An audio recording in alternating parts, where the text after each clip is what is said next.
Let's start just by doing the warm up, which we always do.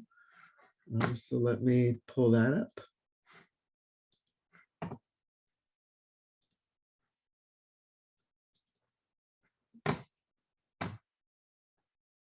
I don't know if there's a whole bunch of pictures by this guy of squirrels and mice and stuff doing really cool poses and flowers. They're awesome. If you're into rodents and flowers, I highly recommend them. All right, quiz statistics. All right, this is good. If someone's awake but relaxed, EEG would be alpha. So people got that. Again, if all of a sudden you were paying attention to something because like, oh my God, there's like some coyote about to like kind of get into your space and you're walking your dog in the park, what would your brain waves change to? Beta. Again, delta is like the deepest part of sleep. Delta and theta are both like very slow. Gamma is, I didn't talk about, but is actually another thing. It's very higher frequency stuff that is commonly looked at more in kind of research as a indication of different kinds of brain activity. But we're not going to get into that. Also, so this is great. People are 100% here. Critical region for consolidation of memory was the hippocampus. Again, which we also talked about as being really important in the limbic system. So, you know, the non-surprising association between emotions and memories, like the emotional valence of affects how strongly it gets set into your long memory. This one, we had some people got reversed. Some people kind of mixed things up, but some people got everything. So REM versus non-REM sleep. Non-REM, also kind of called slow wave. REM, which is the acronym for rapid eye movement. Again, they're very different, even though you're asleep during both of them. What's going on in your body, what your brain waves look like is really different. REM is where you have high frequency brain waves, like beta-like waves, versus the slow wave, the non-REM, where it's really slow, the theta and delta waves. Your body is really animated, or not, I shouldn't say, it's paralyzed. So your muscles can't move in REM, but your heart rate goes up, your blood pressure goes up.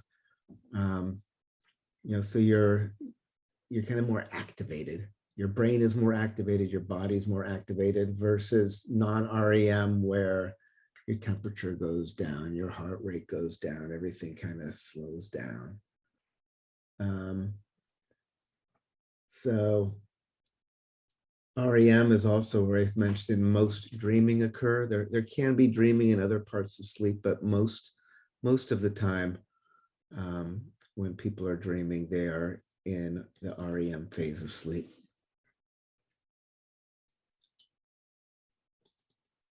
Name at least 3 brain regions in this limbic system. Again, most people got this as well.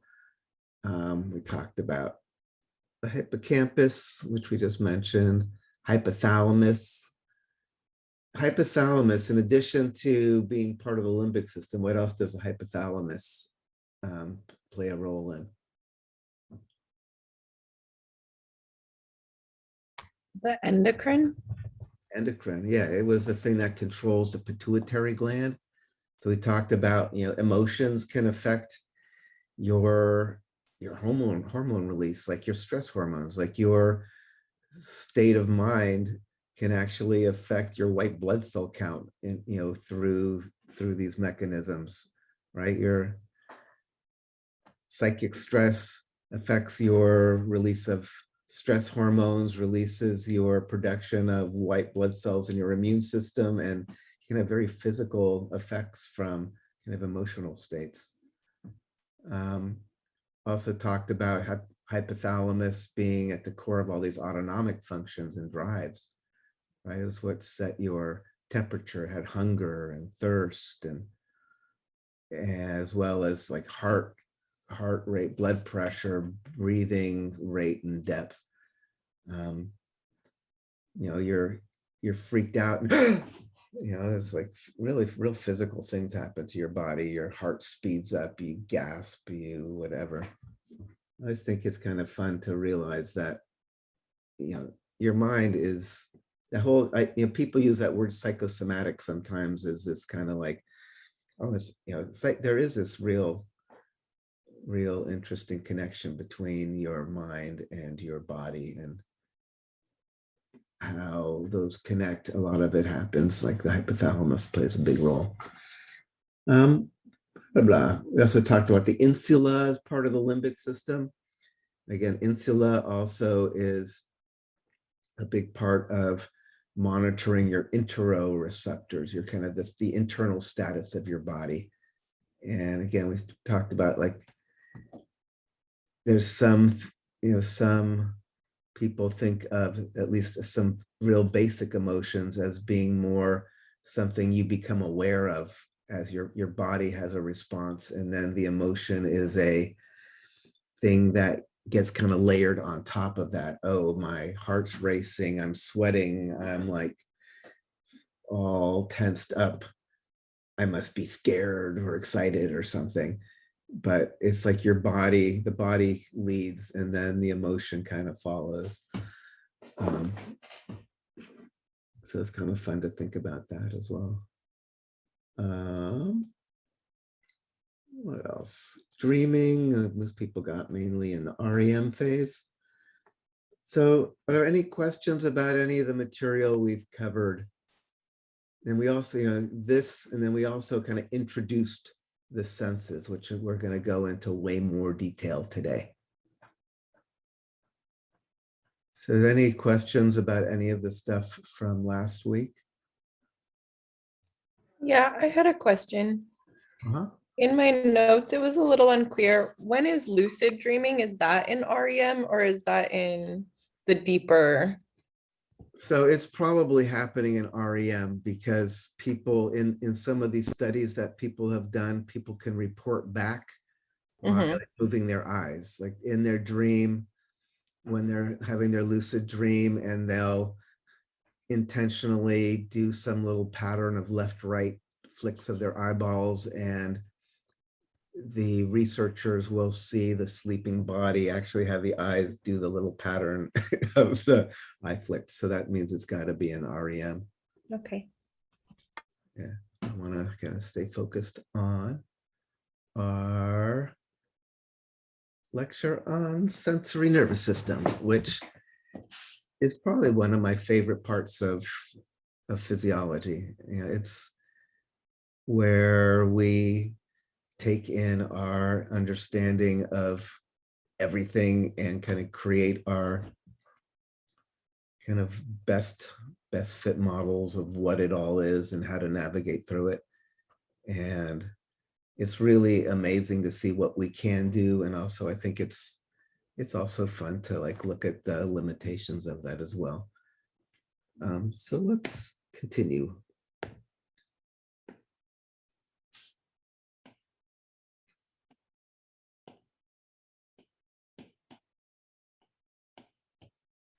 So the senses. Yeah, I see Jesus talked about checking your hands as a reality check. That's another look at your hands and see if they start getting weird. Do all of them, because one or another might be the one that gives you the clue. So senses. Last class, we introduced the idea of sensory transduction. I just want to make sure everybody remembers that. What is sensory transduction? It converts stimulus into electrical signals from the nervous system. Exactly. So anything that exists in the world is not going to be known by your nervous system unless there's some way to convert it into an electrical signal that then feeds into the neurons in your brain. So light has to get turned into an electrical signal by the eye. The presence of sugar on your tongue has to be turned into an electrical signal by your taste buds so you can detect sweet. So we'll talk about all these different aspects of sensory transduction, again, which is being done by your receptors. We talked about these different modalities. There was phototransduction,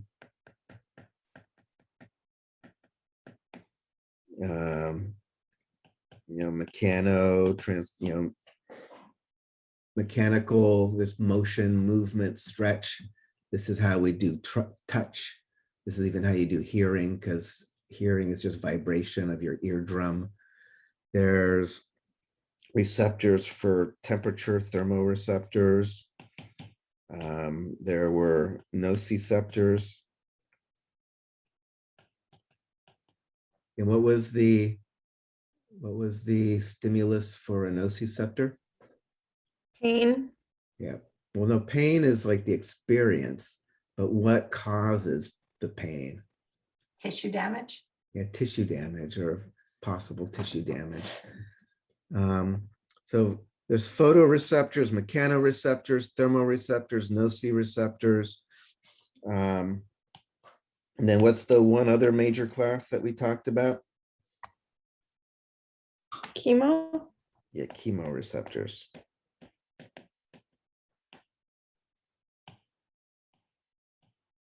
I should say photoreceptors here.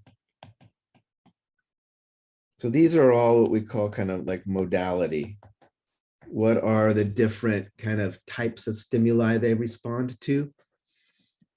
We also can classify receptors by whether or not they are monitoring external or internal environment. You know, there are interoreceptors. Sometimes they're called viscero. You know, these are the things that are detecting the state of the inside of your body. You know, your blood sugar level, the stretch of your stomach, you know, things like that. So a lot of our senses are things you're not usually thinking about consciously, but are important for maintaining homeostasis. So there's a lot of interoreceptors. There's also the exteroreceptors.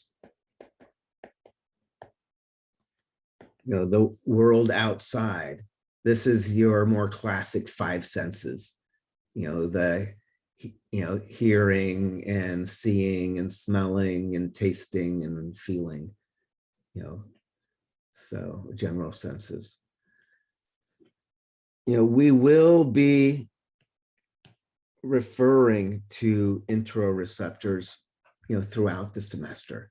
When we're talking about blood pressure control, there are stretch receptors in your blood vessels that are giving you a readout on your blood pressure. There are all sorts of stretch receptors as well as chemoreceptors in your digestive tract that are helping regulate your digestive processes.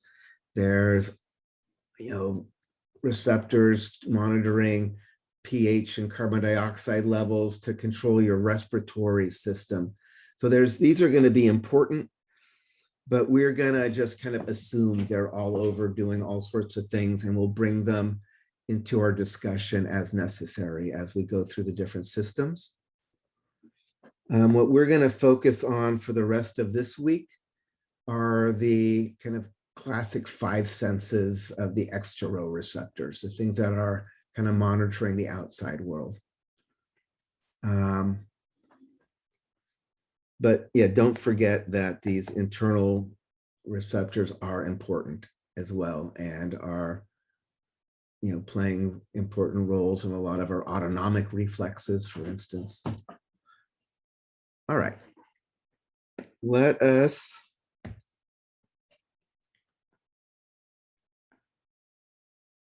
general senses. So the general senses are the ones we looked at on Thursday, and hopefully people have had a chance to do some of those experiments, like with the 2-point discrimination and the touch localization. We'll talk about that when we get to lab period. Again, general senses, they're kind of all over the body. This was like touch, pressure, temperature, pain. They typically have very simple receptors. Often the receptors are just little naked dendritic endings even. So they're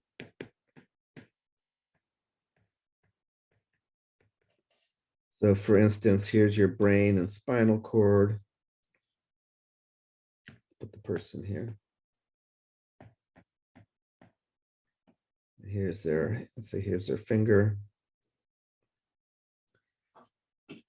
Most of the general senses are connected to the CNS through it's a unipolar neuron with its cell body kind of right near the spinal cord.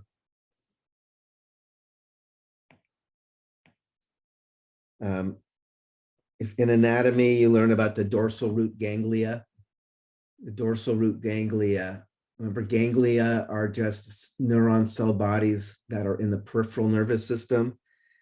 The dorsal root ganglia are the cell bodies of these neurons that are connecting up your sensory receptors. And And really quick, can you repeat, you said most connected to CNS, how?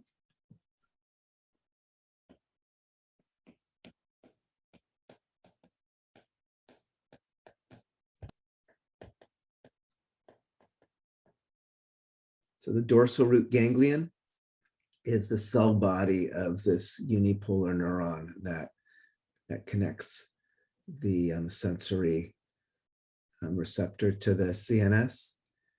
And for this class, you don't need to know the anatomy. I'm kind of bringing this, connecting it into the anatomy, because I know most people have taken anatomy. Mainly, you just need to know that there is some nerve carrying the message to the CNS. But the actual receptor, some of them can be just, we call either free or naked dendritic endings.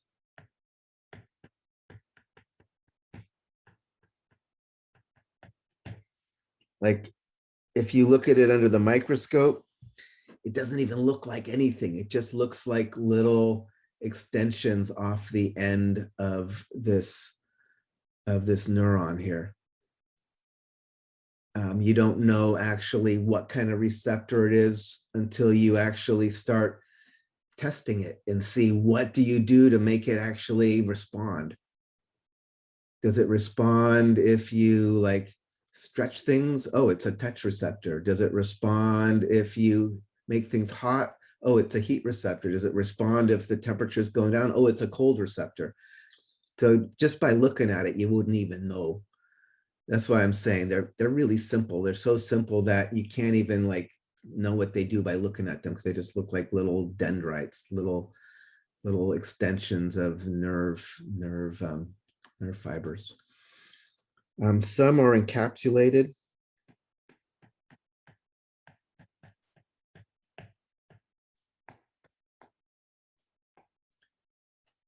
Even the ones that are encapsulated, they're still simple. They are like, the little dendrites and then a little bit of connective tissue.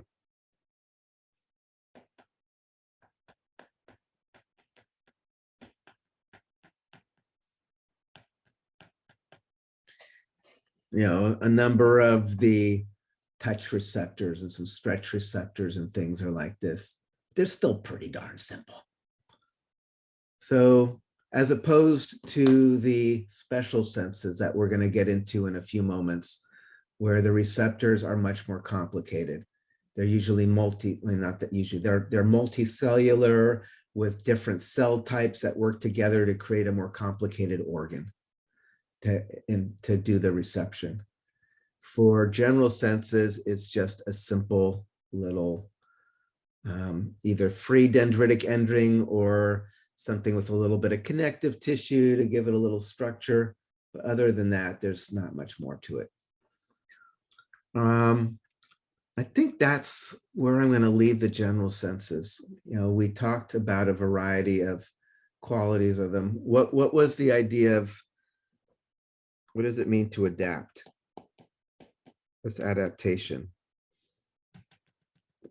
You should know adaptation, both for general senses as well as the other senses.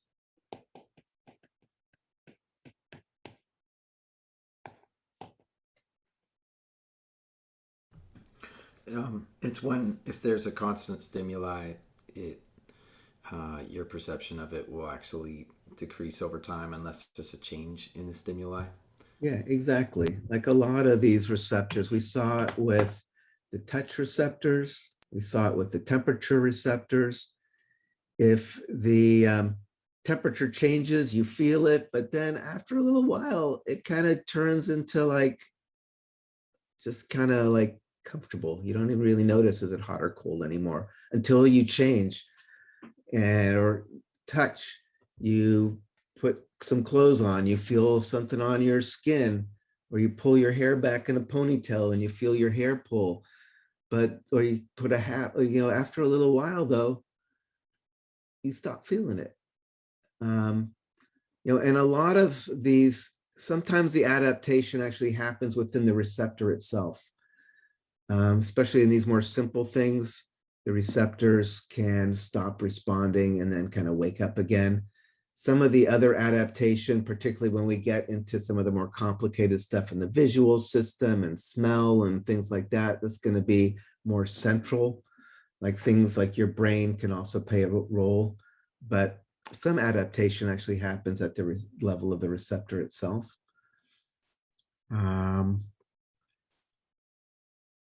We talked about what's one sense that tends not to adapt. Pain. Yeah, pain receptors. We'll also see some vestibular senses as well. Like it's nice, it would be kind of bad if you stopped moving for a few moments and all of a sudden you felt like a disembodied consciousness because all the information about the position of your body disappeared. That would not be so good. So there are other senses, some things around proprioception, around equilibrium and things. So there are things that don't adapt as much, but in general, senses tend to adapt. There's other words, I can habituation. This is a word that's used if the nervous system stops responding as strongly to the same stimulus after a while. It's kind of like a type of learning, but I'll put that in there. It's not quite, adaptation is more kind of in the moment, but habituation is more kind of long-term adaptation. Like, it'd be like the, you bring a new cat into the house and you open the cat food with a can opener and it goes, and the cat just freaking freaks out and runs upstairs under the bed. Like, what was that? And after a while realizes, oh, it's just the sound of the can opener getting my food. Actually, I like that sound. So that sound does not cause a reaction at all anymore. That would be habituation. You said when nervous system stops responding to what? Just something, anything that again, with the cat, the sound of the can opener. So just some stimulus. If some stimulus where the nervous system learns to have a reduced response to over time.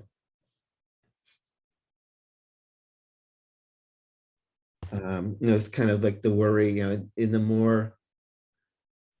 more subtle realms, we could talk about, the worry of just watching violence in the news and in the media constantly makes you habituate to, just looking at things that normally you should be disturbing, but you're just so used to seeing things. You're like, oh, there's somebody getting beat up or killed. It's like, that's just, I'm used to that, whatever. Anyway. Would it be inappropriate to use the word numb? Like numbness, is numbness a different thing? Like when you jump in the ocean and you get numb? Yeah, that's different. That's actually like kind of turning off the signal. Like the cold is keeping the signal from getting to where it's going. So that's something different. Right. And or numb from using anesthetics is also kind of blocking transmission of the pain messages from getting where they're going. Normally, when we think of numb, there's some lack of transmission of the stimulus to the brain.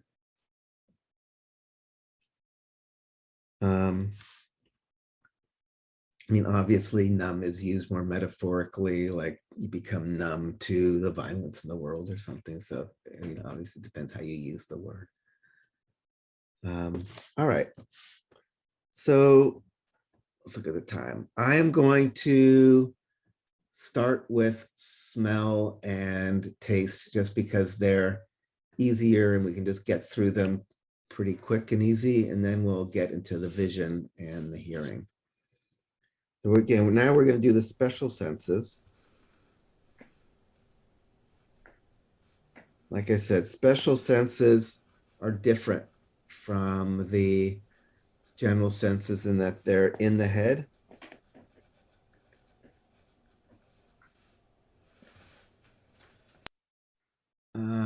They use complicated receptors.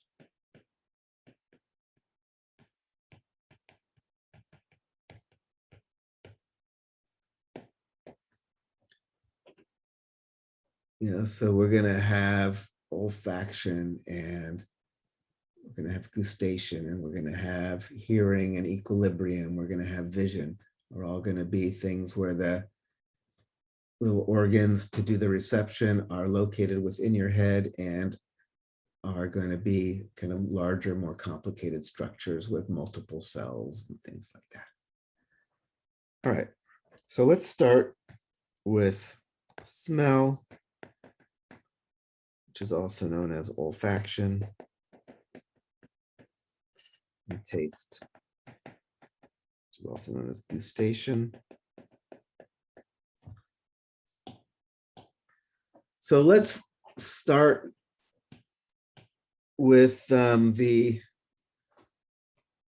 very fundamental thing. What is the stimulus for smell or taste? Scent. And what does that mean, though? Molecules?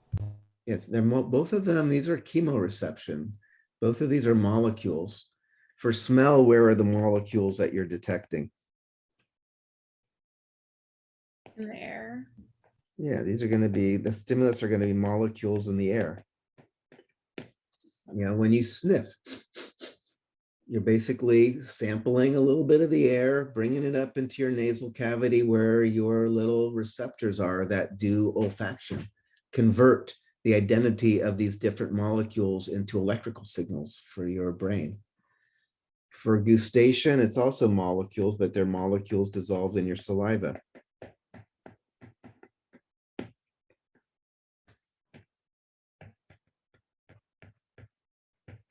In both cases, though, these are examples of chemoreception.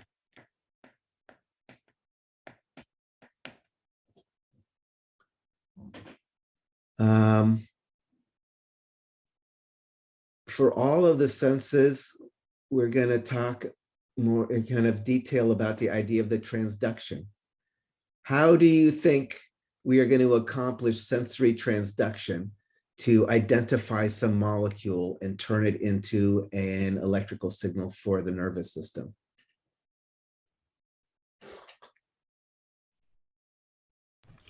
I'm sure it involves ligands or ligands or however you say it.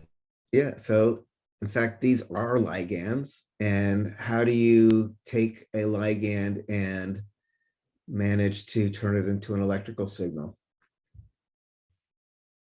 Binds the receptor. Yeah, exactly.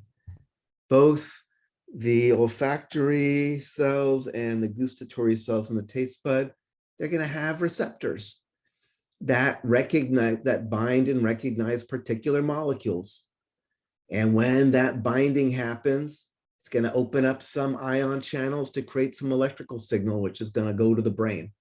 And the brain will know, like, oh, there's a sugar molecule on my tongue, or there's a skunk odor molecule up in my nose, or something like that, right? So the transduction is pretty straightforward here.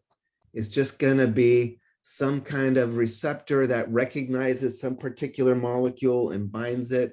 And when that binding happens, it's going to open up some ion channels and create an electrical signal, which then goes to the particular part of the brain that, you know, is going to be responsible for your perceptions. So let's, you know, we can look at, let's start with taste, since most people think about taste buds. So here the receptors, you know, the receptor organ are the taste bud.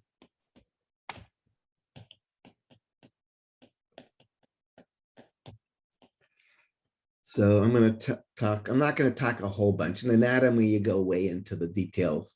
In this class, we are not going to go into the details. We're going to go just into the fundamentals. But like if this was your mouth, it's supposed to be kind of like your mouth with your tongue hanging out. On the tongue, you've got these little papillae.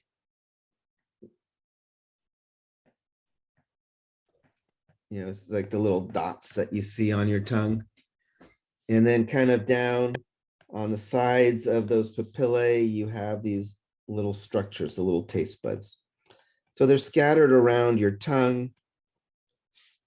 They're also scattered actually inside your cheeks, down the back of your throat even. You have taste buds on your epiglottis even. Like if you like slow down and really look for it, you can notice taste on your cheeks and in your throat and stuff. Not all, most taste buds are on your tongue, but not all of them. So let's look at what is a taste bud.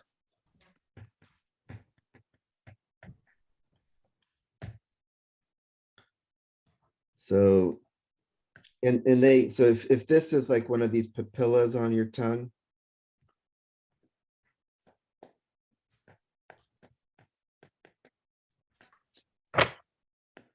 one of these little knobs, and again, we just have saliva everywhere.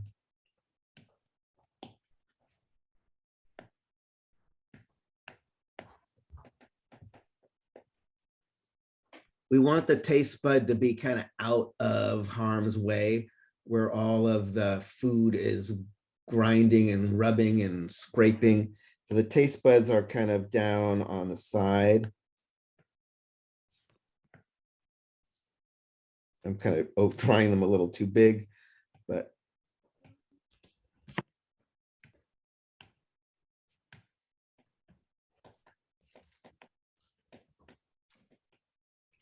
and the taste bud has a variety of different cells. The main, most important cells are these little gustatory cells.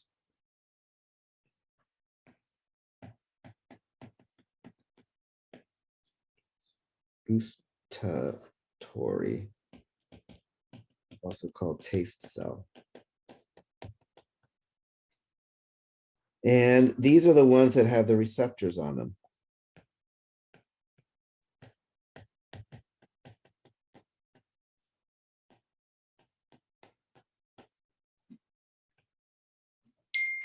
There's also going to be other cell types in here, which I will just kind of add in for completeness. You don't really need to know much about. There are the supporting cells that support this structure and kind of hold, kind of nestle in the taste cells. There's going to be what are called basal cells, the little stem cells.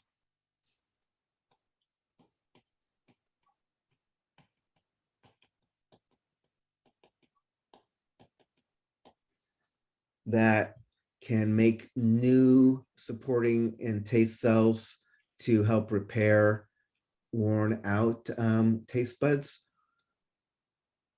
I'll talk more about stem cells in a few moments. But let's finish with the transduction here. The gustatory cells or taste cells have receptors, that combine different things. Taste buds tend to have limited categories of chemicals or molecules that they can actually detect and respond to. And yeah, most people know what are the kinds of things that taste buds actually do respond to. Sweet and sour. So they're sweet. What is sweet actually responding to, though? When you taste sweet, what does that mean in terms of the actual chemistry happening in your mouth? What's dissolved in your saliva, finding receptors that is causing an electrical signal going to your brain? Sugar? Yeah, it's going to be like simple carbohydrates. It's going to be like fructose or glucose or sucrose or something. So monosaccharides, disaccharides. When those bind the receptors, they create an action potential that ultimately goes to your brain, and that is your experience of sweet. Your perception of sweet is basically a little sugar detector on your tongue. It makes sense. That's one of the best ways to get calories and energy is sugar. So if you like find something and nibble on it and it's like, ooh, there's simple carbohydrates in there. I like this. This is going to be a good source of energy for me. That's a really good thing to be able to detect. And, then that this food is going to be a good source of easy to access energy. What are other flavors? Salt. Salt. Salty. What is salty actually responding to? Sodium. Sodium. Yeah, like electrolytes.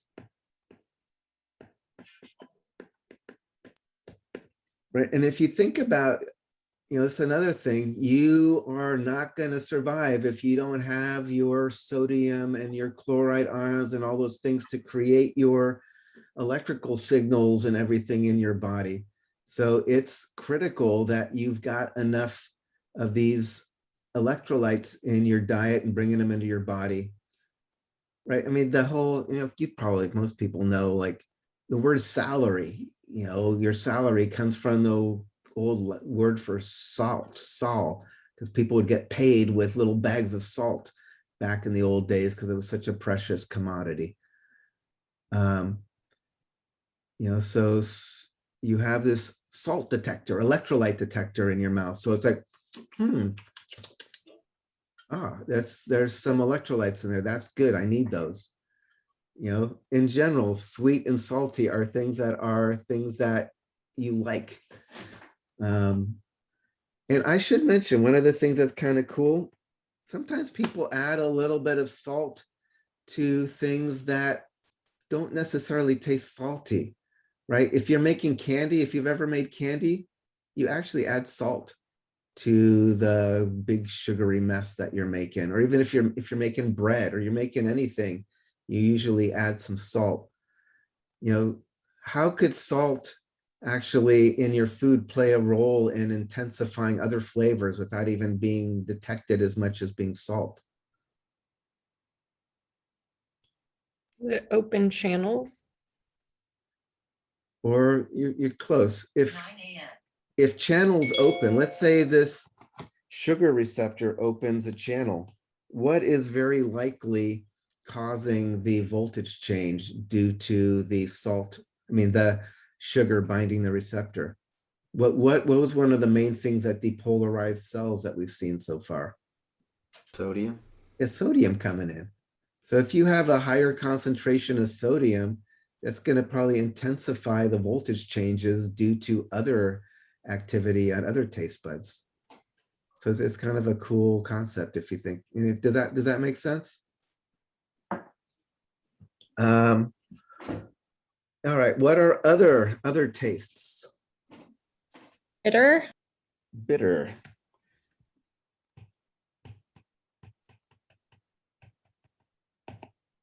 So bitter, this typically responds to a class of nitrogen containing molecules called alkaloids that are typically made by plants.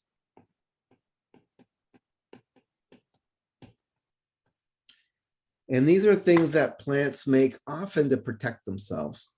They are, sometimes the stuff that our plants make that affect you in nice ways, like caffeine is an alkaloid. Caffeine is very bitter. But if you are chewing on something and you detect bitter, that means there is something in this thing you're chewing up that is in this class, and you should probably pay attention. It might be toxic, it might be a poison, or it might be psychoactive in some ways.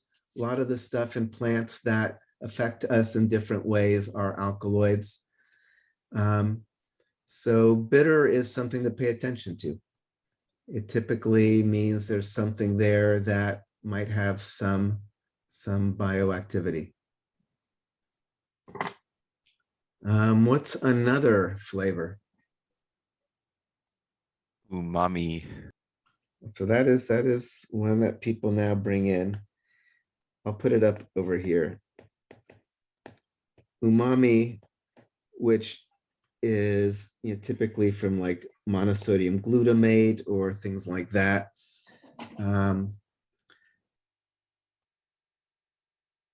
It's kind of like a beefy flavor. It's nice. If you are not sure what umami flavor is supposed to be, just get some like accent. That stuff you can buy. Accent is just pure MSG, and you sprinkle some on your tongue. It's super yummy. It's kind of like salty, meaty flavor. And MSG, for whatever reason, it got into some weird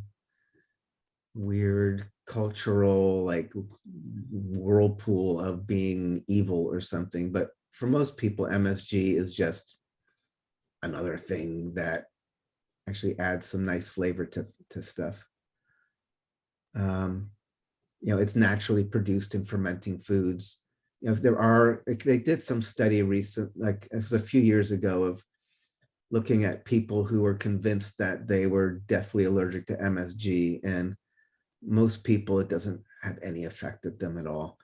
There are people who are, so I'm not saying nobody is allergic to MSG, but it's kind of like, you want to mitigate how much, just like salt and stuff like that, moderation or whatever. But in general, MSG, I always kind of feel like I need to get on a little soapbox and say it's just been so demonized, at least in the past, and it seems unfair to the poor little molecule. So umami, what's another more common flavor? Spicy. What's that? I said spicy. So that spicy is another thing that wouldn't be considered part of gustation. Would it be another form of like an alkaloid? Because most of it comes from plants. Right. So capsaicin, it actually activates heat receptors. So like that more spicy picante it is part of your experience of the food, but it is not part of gustation. In fact, we're going to talk about In fact, we're going to do a lab where we look at all the different things that you actually, when you think of like in more kind of just casual use of the word taste, oh, yum, that tastes good. It's like, you're not talking about gustation. You're not talking about taste cells. Taste is super limited. Taste is, if you have a cold and you can't smell and it's like, your taste receptors are working fine. You can detect sweet, salt, and bitter. It's just all of the other stuff. Smell is so much part of what we usually think of as taste. So you have to be careful. It's funny that you mentioned that, because I'm pretty sure when I had COVID, I couldn't taste anything, but I could taste if something was salty or something was sweet. That's like about it. Right. So there you're using that word taste in like kind of in different ways. So your taste buds were working fine, but your smell wasn't working. So the kind of more integrative experience of what we more commonly use as the word taste wasn't working. So what is the other classic gustatory sense though? Sour. Sour.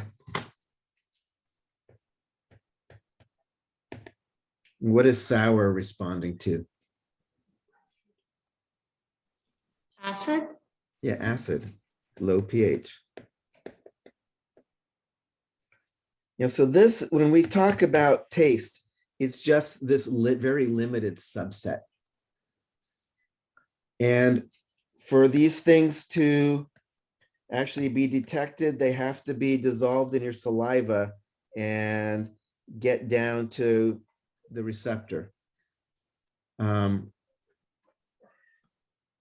Like one of the things I don't think we're gonna do is if you dry your tongue off completely, make it totally dry, you could put a big pile of sugar on the middle of your tongue and you'll never taste anything. The taste buds are only detecting molecules that are dissolved in saliva. So, and it's detecting a very limited subset of molecules. Again, electrolytes, simple carbohydrates, alkaloids, as well as pH. And then there's umami, pH, the MSG, glutamate. So that's taste. And again, I'll reiterate one more time. It's that limited, when we talk about taste as a sense, it's just limited to these particular aspects, these molecules dissolved in your saliva. What Natalia was just mentioning a few moments ago as losing her sense of taste, that is not the official kind of pedantic physiological definition of taste. That's more of our common usage of the word that encompasses taste, gustation, olfaction, the smell, this picante, the spiciness, like the peppery stuff that makes things heat, as well as texture. We'll talk about just the feel, the mouth feel makes a big difference in terms of what the experience, like, ooh, I don't like this, but it's just because it's slimy or it's, there's some reason it doesn't feel good in your mouth. Like you're eating some yummy, like rich ice cream and it's awesome, but then you have some sherbet or something. It's like, it's not that nice, but it's the same thing, except it doesn't have the nice greasy smear across the inside of your mouth from all the fat. It's like the feel has a big part of the experience of like taste as well. So we'll talk about, there's many sensory modalities that actually come together to be that experience of kind of more common usage of taste. Okay.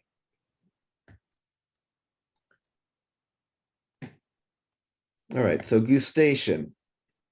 Molecules in saliva, taste buds, and responding to a very limited subset of types of chemicals or molecules. Olfaction, also responding to molecules, but these are molecules that are molecules that are in the air, and we're going to have a similar kind of structure, but the little olfactory cells, the cells that have the receptors to detect the molecules for smell, have a much wider repertoire of what they can detect, what they can notice. So let's look at this.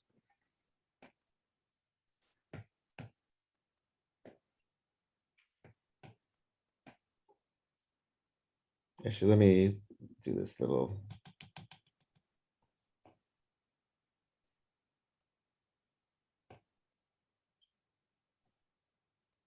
So here's the brain, here's the nose, the nasal cavity. Here's your brain up in here.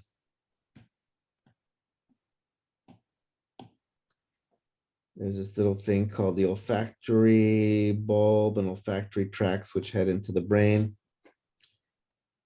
If you've been in anatomy, that's right up above the ethmoid bone and the cribriform plate.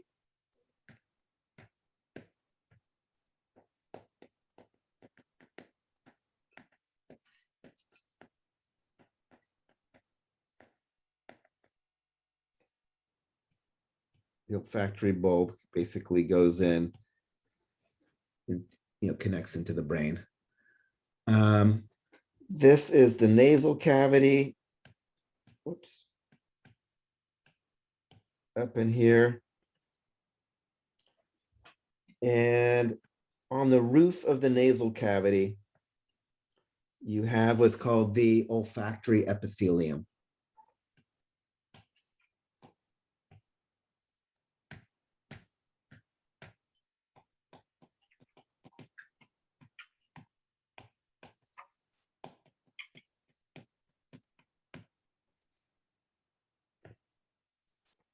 And it's going to have these little olfactory cells.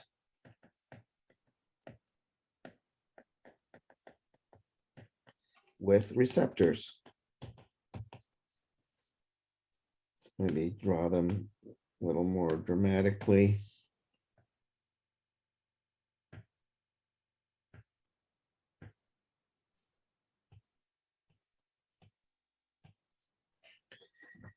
There's also going to be supporting cells and these basal cells, like stem cells, to help replace and rebuild things, just like in the taste bud.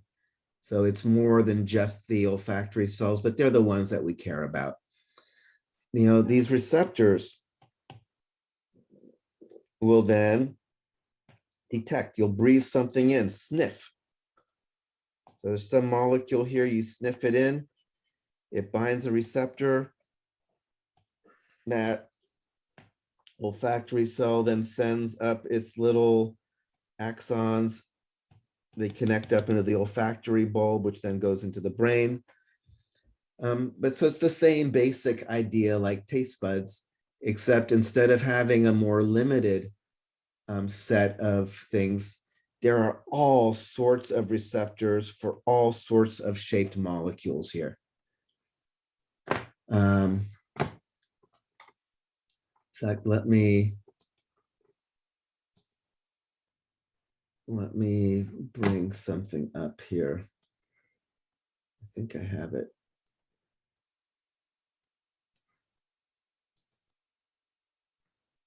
Yeah, I have it here. I'm going to go.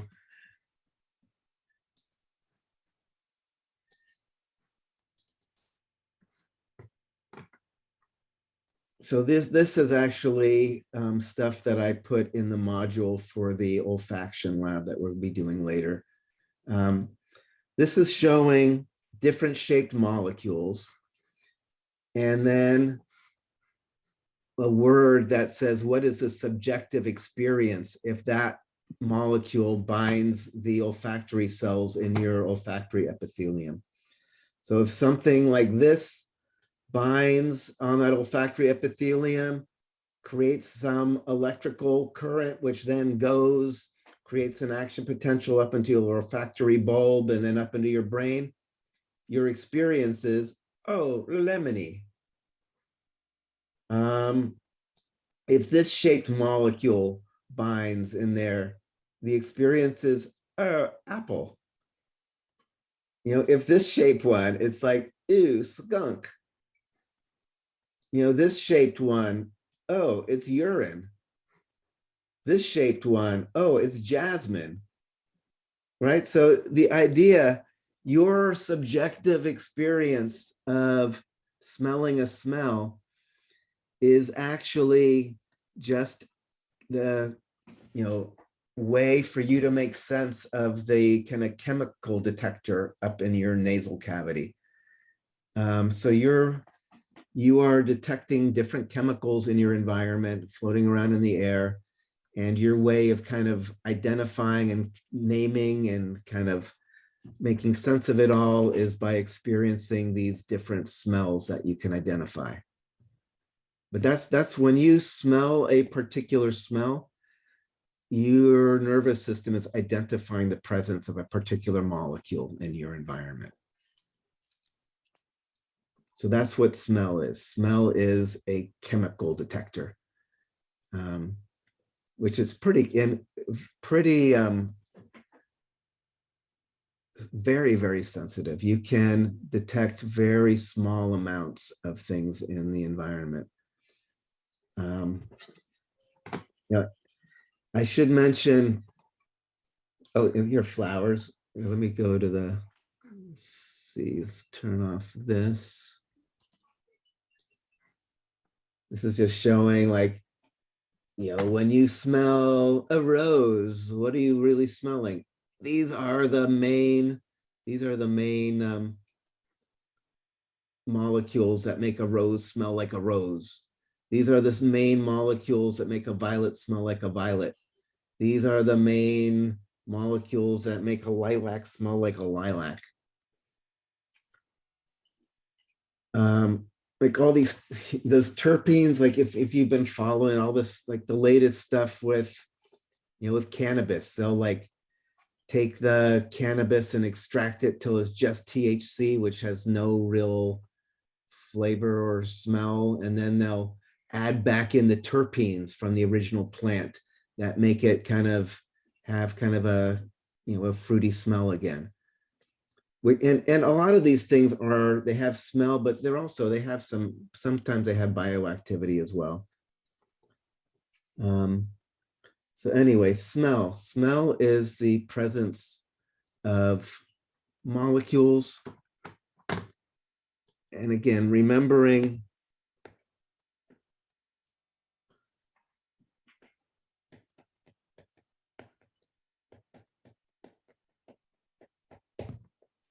how do we do the sensory transduction? How is it that our nervous system can actually get information about the presence of some molecule because that's related to urine? So I know that it sounds like the dog peed in the room or something.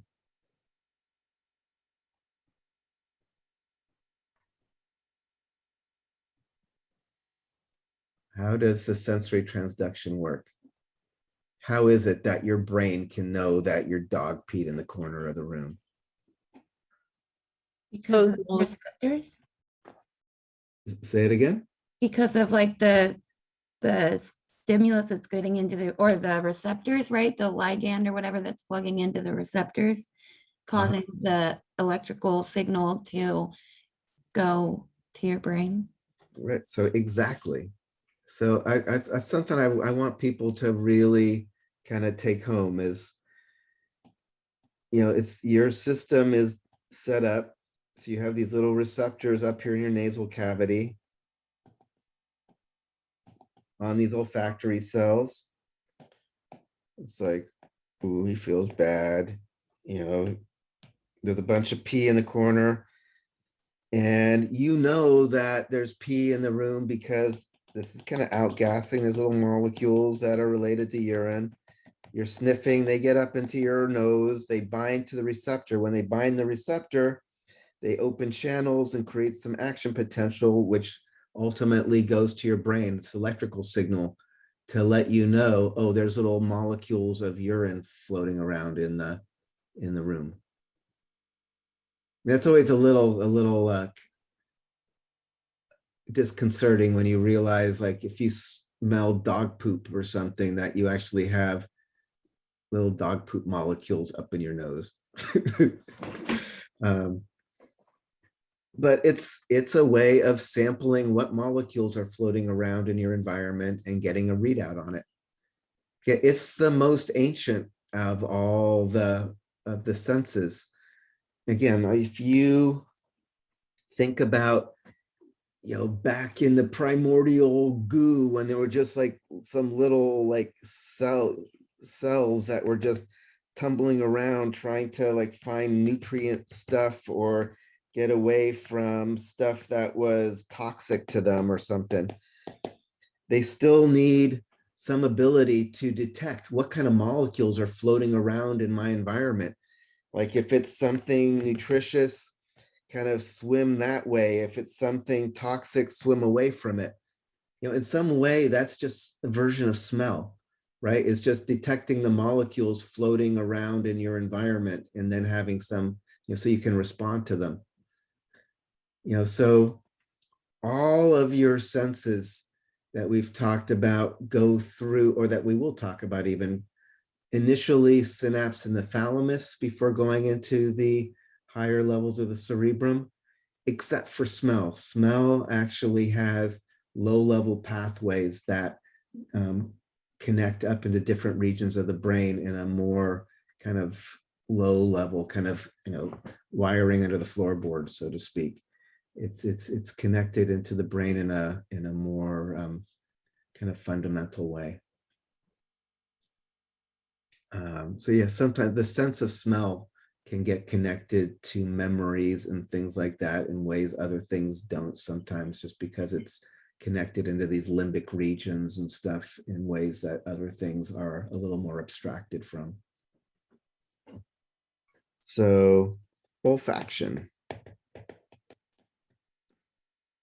And again, remember what Nicole was saying, this idea of sensory transduction is just some molecule finding some receptor up on the roof of your nasal cavity, opening some channels, creating an electrical signal, which then can go to the brain, so your brain knows that there's the presence of that molecule or not. That's ultimately at the core of, it's kind of, I think it's fun when you're walking around sniffing, realizing, oh, I've got this amazing chemical detector just built into me that I can use and, detect the presence of things. It's not just about like, oh, the nice smells or whatever. It's like, it's actually really, it's useful information. All right. Oh my God, the time. Any questions about olfaction? I just had one question. I wanted to make sure the olfactory epithelium that lines the like nasal passage. It's on the roof of the nasal of the nasal cavity. Like if here's your nasal cavity, actually, I'm trying to get too big. Here's like in your nasal cavity, there's the roof, and on the roof you have these olfactory cells as well as like the supporting cells and stem cells that work with it, but they're just kind of sitting there kind of on the roof of your nasal cavity. It's why you sniff if you want to smell something better, because you have to kind of bring the air and the molecules up into your nasal cavity so it can get up to where the receptors are to bind. When you're sniffing, you're basically bringing the air and the molecules up to where they can bind those receptors there. Like if you're holding your nose because you don't want to smell something, you're keeping the molecules from getting to the receptors. That's right. Remember, how do you keep a skunk from smelling? You hold his nose. Anyway, so I should mention the stem cells just very briefly.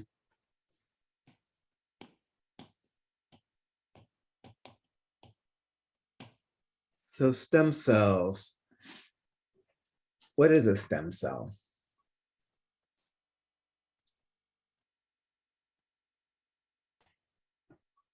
Like a fundamental cell that can differentiate. Yeah, exactly. It is a cell that has the ability to divide and differentiate, become different types, different subsets of cells. So for instance, in your taste bud, I talked about there were like the taste cells and the supporting cells, but then there were these basal cells that were stem cells.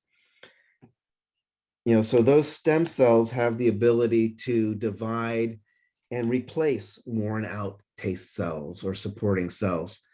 So they can divide and then differentiate, kind of become these specialized cells. And it's the way that you can maintain things. Think about a taste bud has a limited lifespan, only I think a few weeks at most before it gets worn out in the kind of more rough and tumbled world of living in your mouth.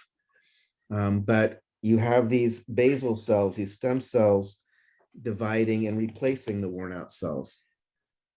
Same thing with your olfactory epithelium. These are what we would call like pluripotent.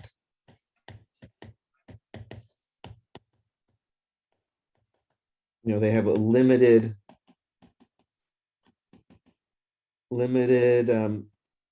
subset of cells they can differentiate into.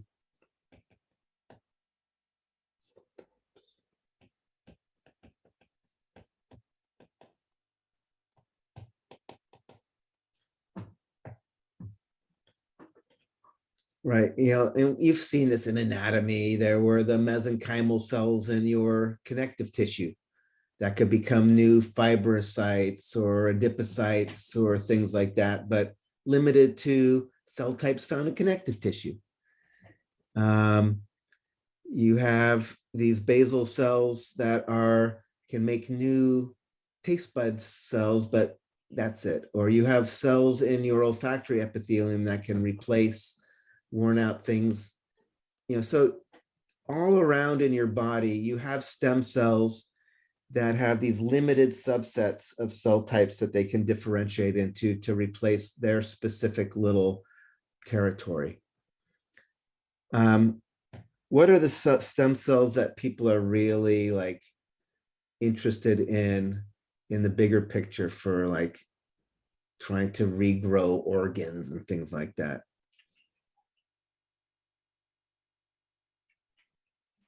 Like umbilical stem cells? Yeah, like fetal stem cells. Like when you were first like an egg and then a sperm came and then you're a fertilized egg, those first cells that start dividing, those have the ability to become anything. They have to. They become the entire human organism.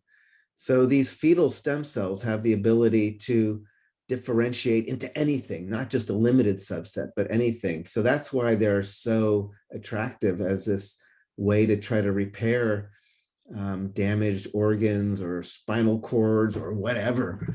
And people also have been working on ways to try to encourage currently cells you do have into having the ability to redifferentiate into other things. There's some evidence, or there is evidence, depending on different kinds of cell signaling, you can actually convince cells to turn into different kinds of cells.